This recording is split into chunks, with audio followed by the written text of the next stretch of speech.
வணக்கம். பைந்தமிழ் பகரி இயம்புக இலக்கியம். நான் காந்தரூபி.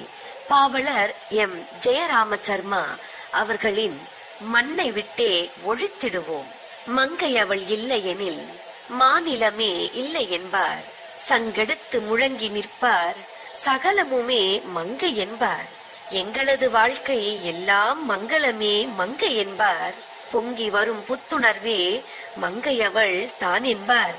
கங்கை முதல் காவிரியை மங்கை என விழித்திடுவார்.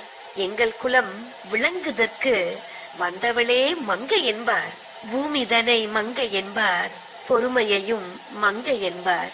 சாமி கூட மங்கை என்று சபையேறி முழங்கி நிற்பார். என்றெல்லாம் சொல்லும் மங்கை எங்கு சென்று நின்றாலும் அங்கெல்லாம் அவள் நிலையை ஆருக்கு சொல்லி நிற்போம். தேசப்பிதா காந்தி மகான் சிலை எங்கும் இருக்கிறது. சீல நிறை மங்கை அவள் தெருவில் வர அஞ்சுகின்றார். சீதை கதை படிக்கின்றார், கீதை தன்னை கேட்கின்றார். பாதை மட்டும் மாறாமல் படுகுழியை வெட்டுகின்றார். பாதகங்கள் செய்து நிற்பார், பல்கி எங்கும் பரவுகிறார். கோவில் என்றும் பாராமல் கோரத்தனம் செய்கின்றார். மங்கை அவள் எங்களது மாநிலத்தில் தெய்வம் என மனம் எல்லாம் எண்ணுதற்கு வழி சமைப்போம் வாருங்கள். மங்கை அவள் தன்னை காக்க எழுச்சி குரல் கொடுத்திடுவோம். மங்கை நலம் கெடுப்பாரை மண்ணை விட்டே ஒழித்திடுவோம்.